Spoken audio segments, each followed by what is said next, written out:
thanks so much for coming. And for me to do this, it's giving back to labor of love, because this place is really special to my family. My boy has been taking lessons here for at least half his life.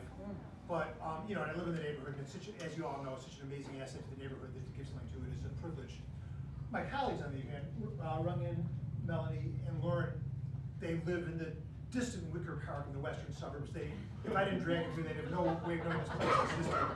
So they're really donating with extraordinary generosity. So anyway, I'd just like to honor that. I want to talk a little bit about the piece, and we're playing a masterpiece, a Beethoven quartet from roughly the middle of his life. And whenever I want to introduce something like this, and I'm thinking about it, I'm always, what do you say about it? I'm always reminded of an experience I had, it's got to be 25 years ago now. I was in a doctor's office, waiting room, and waiting for an appointment. And some of you might remember, before smartphones, we had this weird thing where when you were waiting around, there were like words printed on paper and you could like read it.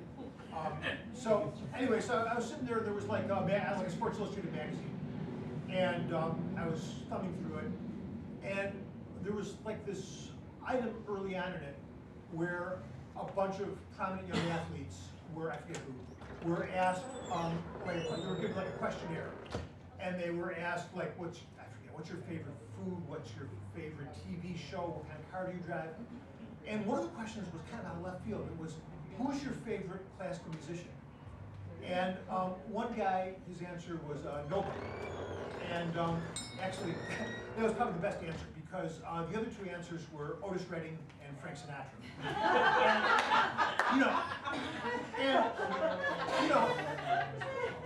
It kind of hit me hard, because for me, I'm living in this bubble. Classical music's right near the center of my life. I play it for a living. I love it. I talk about it. I write about it. A lot of my friends are into it. And I realized that for most of the world, classical music isn't even peripheral. It has nothing to do with anything they experience in their lives. And so when I tried to, like today we're going to play a piece by Beethoven, I try to convey the fact that Beethoven wasn't born as like this marble statue, this immortal. He was a human being who was living in his world, who was reacting to what was going on in this world, socially, religiously, politically, economically. And his music is one of the reasons it's so great, is that it is a real honest statement of his reaction and his feelings about the world he was living in at the time. And when we listen to his music, we really get a feeling for the human experience of that time and that place. And so anyway, I'm thinking, okay, how do I convey this? And this weird thing occurred to me that, it says in your program, it says, Beethoven was born in 1770. And I started coming up with all these parallels between the music of Beethoven, and this piece is a great example, and another product of the 1770s in the Western world, and that is our Declaration of Independence.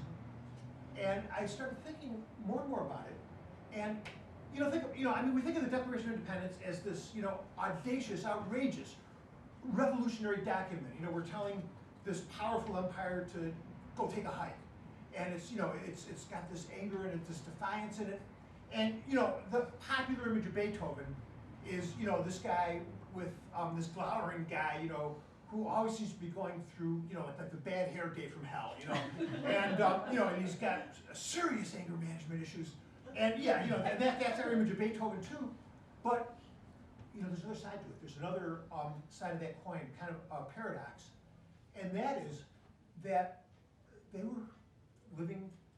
Beethoven and the founders of our country, the creators of the Declaration of Independence, were living in the 1700s, and the 1700s are known today for good reason as the Enlightenment, the age of reason. And the idea was that, as opposed to earlier times, the so-called age of faith, where people thought that knowledge was something that authorities like kings and archbishops just handed down to you, these people had this idea that if we really observe the world around us and really see what's going on, and use our logic and our reason to really come to terms with what is true, then we will come to understand the world, and we will come to understand how we should conduct ourselves in the world. And it's probably been a while since you've read the Declaration of Independence. True confessions, I actually, on the 4th of July, I try to make a point of reading it every year, but, you know, of course I'm a dork. Of course I'm a dork. He says, of course I'm a dork. I'm standing here holding the but, you know, if you think about it, it's laid out like one of those geometry proofs you were tortured with, like in 9th grade. It's been a while since I took math, and I wasn't that good at it. But, you know, in math, you got these things that are called axioms. Remember those? It's like these ideas that we don't have to prove. We just know it's true, like a number equals itself. You know, we don't have to prove that 43 equals 43. You know, we just, okay, let's agree, we just know that. And so we take that, and we take the stuff that we can observe, and we say, okay, now if this is true, then this has got to be true. And then if these two things are true, then that's got to be true. And so eventually you get from like, you know, these very basic 43 equals 43 to like Pythagoras and Newton and Einstein and string theory. Okay, the Declaration of Independence, you know, the first paragraph says, you know, we're going to do this really heavy thing, and we got to explain why we're doing it to the world. And the next paragraph begins. Jefferson has this sentence where he explains what an axiom is, and he does it about 10 times as well as I just did. And he does it with about 1/10 as many words. He says, we hold these truths to be self-evident. What a great definition. That's exactly what an axiom is. It's a self-evident truth. And then, like I said, it's maybe been a while since you read it, but you know, the self-evident truths are like, you know, all men are created equal, endowed by the Creator with inalienable rights, and, you know, life, liberty, blah, blah, blah. The point of a government is to ensure these rights, and the government gets its power from just power from the consent of the governed. Okay, we can all agree with that. That's an axiom. That's a self-evident truth. We all know that's true. And then the next paragraph is like these observations of the world. It's like these, it's like basically this laundry list of all the crappy things the British were doing to the colonies. You know, their taxation without representation, no regressive grievances. They're making us put their soldiers up in their houses. They're doing a lousy job protecting us from the Indians. And so, okay, so logically, if we've got these inalienable rights, and we can observe and prove that this is what's going down now, therefore we've proven, just like in a math problem, that, okay, the thing we should do is fight a war with the British. And I try to imagine, you know, if I'm like Jefferson or Adams and I'm talking to my friends and I'm saying, yeah, okay, inalienable rights, yeah. You know, the British are doing these crappy things, yeah. Okay, so let's fight a war against the most powerful empire the world has ever known. And then you go from, to, and this progression from, to, is exactly what Beethoven is all about. He was also a product of this time of the Age of Reason, of these people like John Locke and Adam Smith and these people, these very logical people. And can we just play the very beginning of this quartet?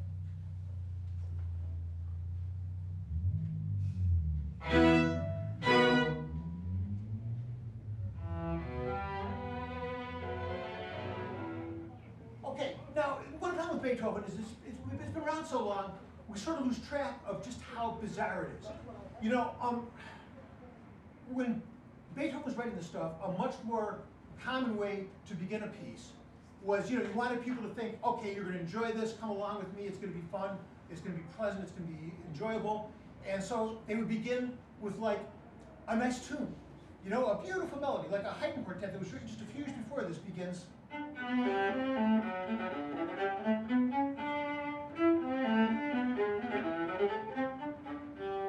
Yeah, that's nice. But this begins, and then silence. What? Now, what is this? It's this utterly simple idea, this concept that's inarguable, that you can't debate. It's an axiom. It's a self-evident truth. And then he goes from that,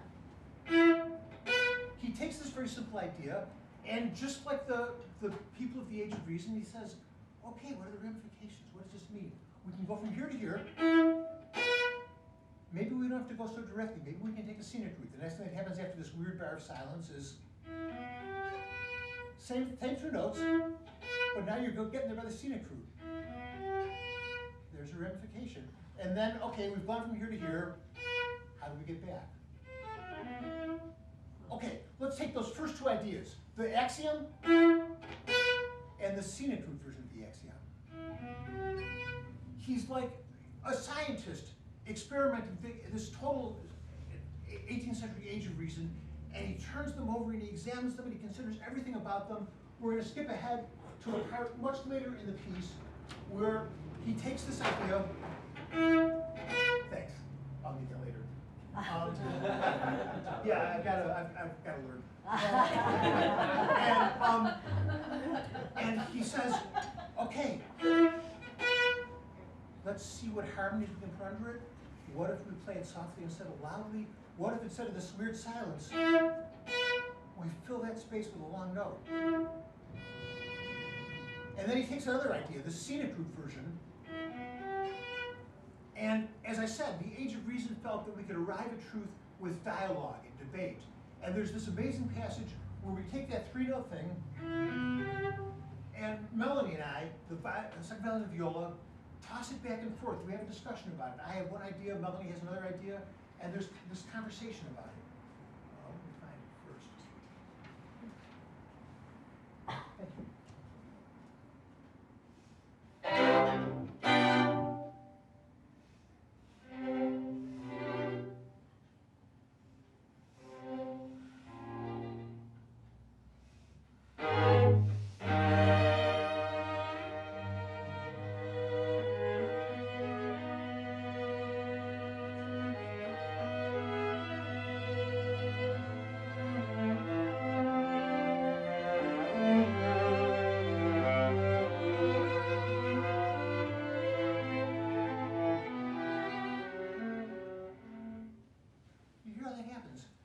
Okay, so we've got the axiom, the scenic root, and then we got the return to where we started. Later on in the piece, that sounds very sort of like an answer, but a very non-definitive answer. It becomes this very triumphant, fist-waving Beethoven answer. Those same notes become here it is.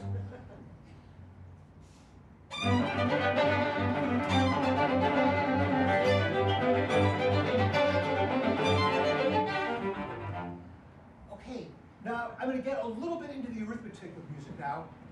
As I say, like the definitions laid out in the math problem, this piece is in basically two big beats of the bar. Bam, bam, 1, 2, and at this point, you'll notice Rong-Yan and I are dividing those big beats, chopping it up into 6 pieces. 1, 2, 3, 4, 5, 6, 1, 2, 3, 4, 5, 6, in the same rhythm.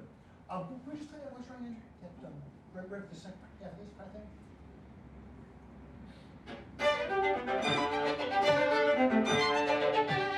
Okay, so we've got 6 2 times. 6 times 2 equals what?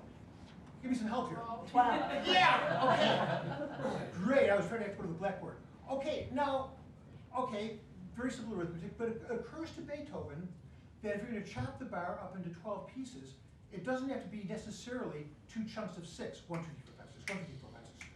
A little earlier in the piece, Rong-Yan has this sort of thing that she just sort of tosses off. You hear that? There's a 4-note rising figure. 4 notes. Right?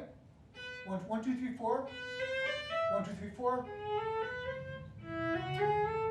So it's 4 times 3. Now, as I say, there's 2 big beats of the bar. 1, 2, 1, 2. When you start dividing it into three groups of 4, it's kind of going against the grain of the rhythm. Instead of 1, 2, 3, 4, 5, 6, 1, 2, 3, 4, 5, 6, the ones don't always line up with my finger snaps. It becomes 1, 2, 3, 4, 1, 2, 3, 4, 1, 2, 3, 4, 1, 2, 3, 4, 1, 2, 3, 4, 1, 2, 3, 4. And it's a little bit tricky, but it's nothing that people weren't doing for decades or even centuries before Beethoven. But this is where Beethoven, like the Declaration of Independence, goes from to because Beethoven doesn't do that. Beethoven, like in this very Age of Reason way, it occurs to him to keep asking questions. And he thinks to himself, what if instead of lining up in the pattern of 4 times 4 times 4, 4 plus 4 plus 4, starting right at the same time as the big beat, what if I just move it over a little bit and the 4s start right after the big beat? So instead of 1, 2, 3, 4, 1, 2, 3, 4, 1, 2, 3, 4, 1, 2, 3, 4, 1, 2, 3, 4, 1, 2, 3, 4, it becomes 1, 2, 3, 4, 1, 2, 3, 4, 1,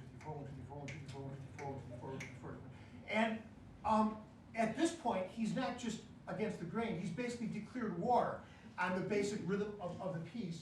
And there's a part where it starts out, you know, rocking along very comfortably,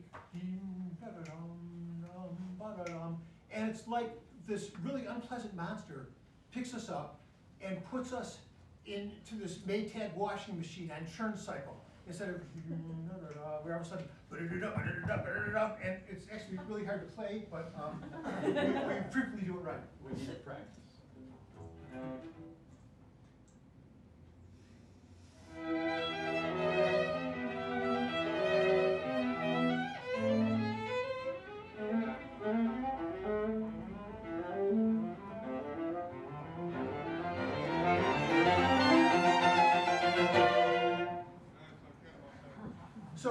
So this is very typical Beethoven. There's one other point I want to make about this movement. I'm talking too much about this movement. I promise not to talk as much about the rest of the piece. But okay, back to the Declaration of Independence. You all remember among our inalienable rights are life, liberty, and what? Pursuit of happiness. Right. I love that because it is so dark.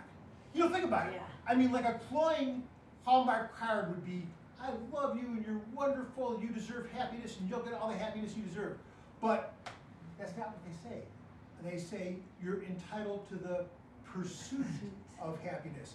Now, by definition, if you're pursuing something, it means you ain't got it, right? So it's like you're saying, well, yeah, you're not happy, but you're perfectly entitled to pursue it, and wish you the best of luck, go wild, have at it, and and this was a real strain of this time, of the thinking of this time.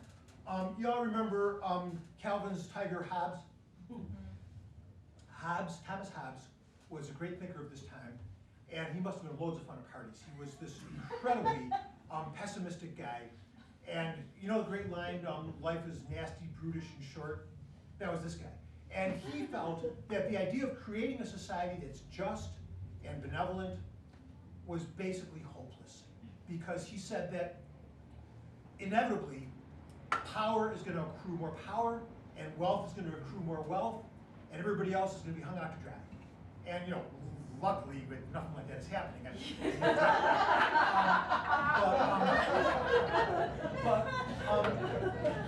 So as you can already tell from the little parts we played, this piece is very brooding and dark and volatile. There's one moment in it where there's this moment of peace and beauty and joy. There's this gorgeous melody in the violin, and it goes on for maybe, 10, 15 seconds, and then back to our regularly scheduled programming. Ba, ba, ba, ba, ba, ba, ba, ba, ba. We're pursuing happiness, but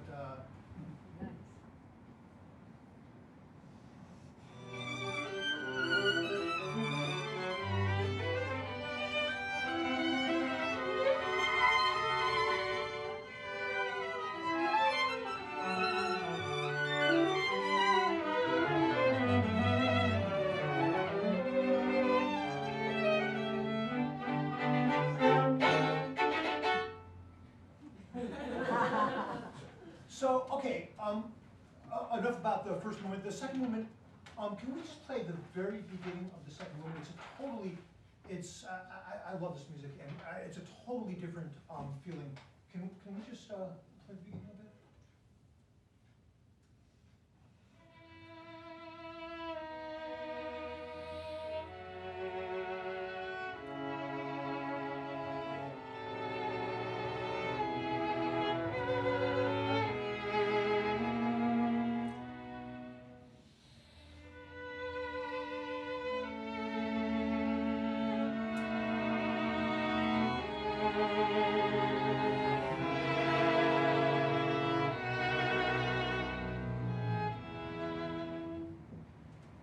To me, it's slow, it's heartfelt, it's simple, and we're all sort of playing the same speed notes, which we didn't do hardly at all in the first movement. And to me, it's like we're a church choir. It's a hymn.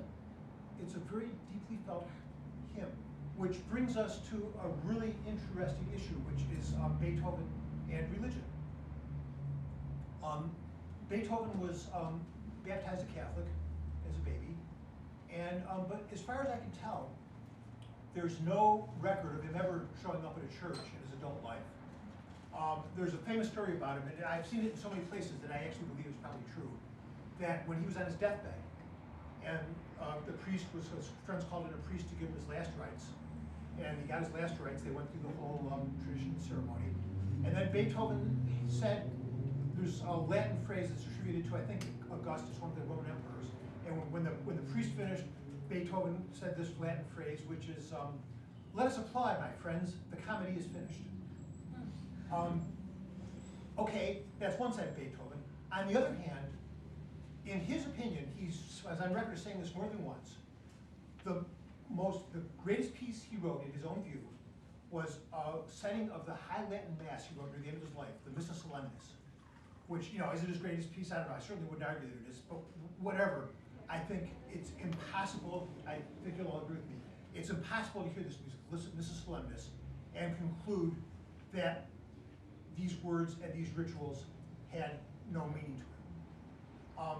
It's interesting, a friend of his, a guy named Schindler, said that he was very sympathetic to a strain of religion that was very prevalent in this time, which is called deism.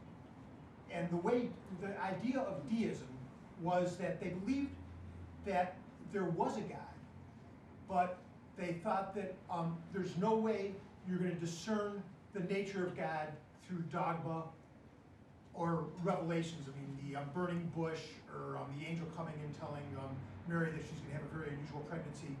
They didn't buy that stuff.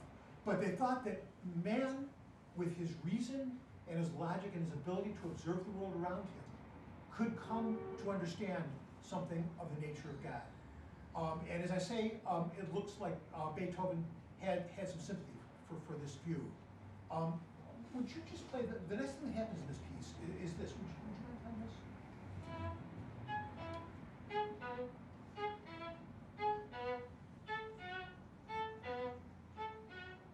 This enigmatic, what is that?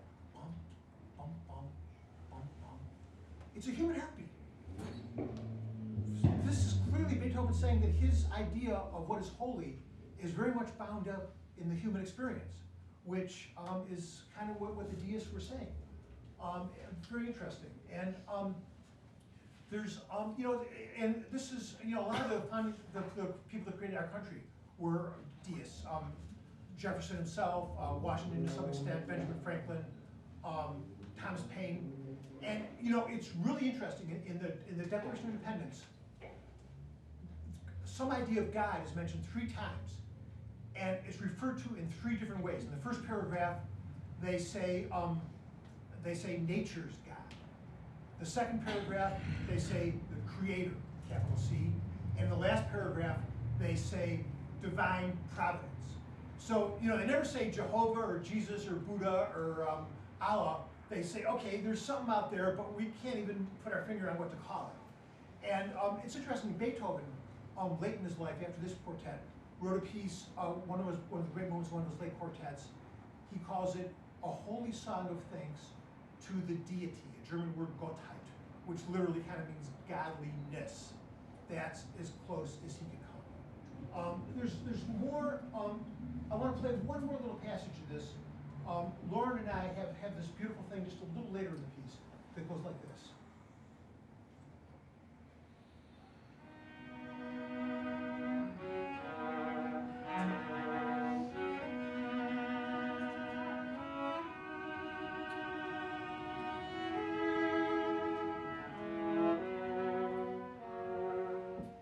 Okay, there was a forerunner of the French horn that was used a lot these days. It was called the Waldhorn, which literally in German means forest horn. And that was the instrument that Beethoven typically wrote for. And the thing about the horns in those days is they had no valves. You couldn't play all the notes. You couldn't go. You could just play. So if you wanted to harmonize, you couldn't go, which would be very common because this note didn't exist. So the horn harmonies were.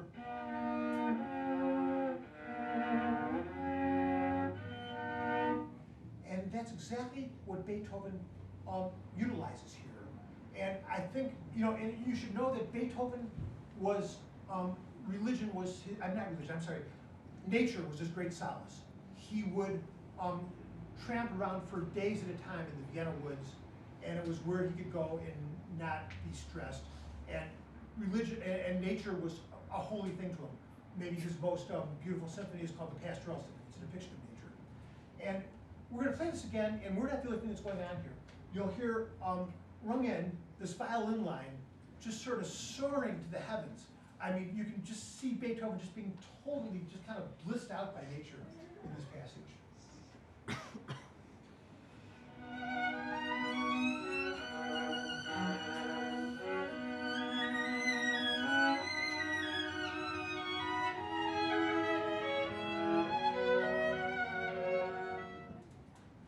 Okay, so this gorgeous slow movement, those are some of the elements of it. Time writing is what we're talking about. Okay, now very typically in music of this time, there was a first movement of fast, intense, slow. First one like we played a couple parts of, songful, slow movement, and then there was typically a dance movement. And just before Beethoven's time, the typical dance, it was like the 150-year dance craze, lasted for 150 years. The minuet, it started like in the 1600s, and they were still writing them into the 1800s. And a minuet is kind of like a waltz, but it's one of the real characteristics of it is that it has a really heavy first beat. It's 1, 2, 3, 1, 2, 3. Like here's a Mozart minuet. 1, 2, 3, 1, 2.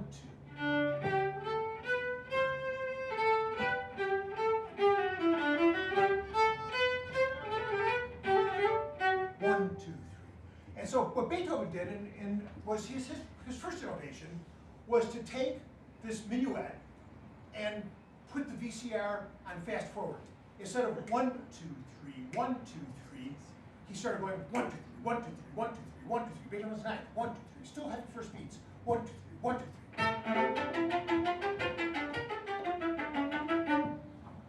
3. In this piece, he doesn't actually do this. What he does is something even more subversive. He doesn't actually he doesn't actually speed it up that much. But what he does is, Rong-Yan, would you mind playing your part? Listen to this melody, and I'm going to give Rong-Yan, to get you the rhythm, I'm going to give 2 bars of the rhythm, and then I want you to listen very carefully to what Rong-Yan is doing. 1, 2, 3, 1, 2, 3, 1, 2, 3, 1, 2, 3, 1, 2, 3, 1, 1, 1. She is never playing on the first beat. It's always silent. Ba-ba-da, ba-ba-da. And this kind of Beethoven sort of reverses his procedure here. Instead of huh, he kind of goes huh, and gets to Because the weird thing about this is that because that first beat is missing, I found when I listen to it, I'm feeling it more intensely than if she played it. I kind of go ba-ba-dum, ba-ba-dum, ba-ba-dum. So we feel the first beat even more because it's missing. It's a brilliant thing. Okay, there's a middle section of this piece. You'll notice in your program, this piece is called the Razumovsky Quartet. We have such lousy names in classical music. Our marketing sucks, what does that mean, Razumovsky? But there's a reason for that. Razumovsky was a Russian count. He was a very important diplomat at the time. He was stationed in Vienna, and he was a big fan of Beethoven's. And he had a lot of Beethoven's music was written and paid for by Razumovsky. So Razumovsky asked him to write a bunch of quartets, and Razumovsky said, I'm Russian. I want people to know this was written for a Russian. So would you do me a favor and put like some nice Russian tunes in this piece? Now, Beethoven didn't really like people giving him specs, and so he did. The Russian tune he uses is this hymn that's often used in the Tsar's coronation.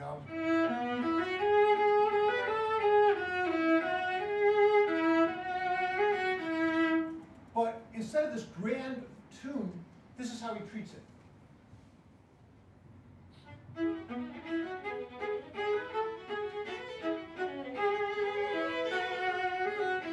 So I'm going beep, beep, beep, beep, beep, beep, and Melanie's going. And then the joke gets more elaborate. The joke gets more elaborate because later on it gets really loud and crude, and we all start at different times, and I imagine the Russian peasants who are too drunk to all sing at the same time, so they all come in wrong, and then at the end of this passage, Loren and I have this idiotic thing we just do over and over again. We go,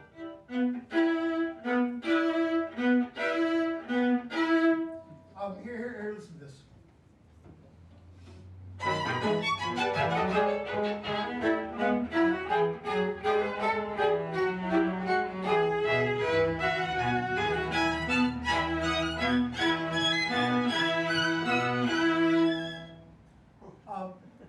I don't know. It seems to me that what Beethoven was telling Razumovsky was exactly what Jefferson was telling King George III. All of us are created equal. I've talked way too long. The last movement is fun. It's fast. It's intense. You'll enjoy it just fine without me yammering. You want to hear it, the piece? Please.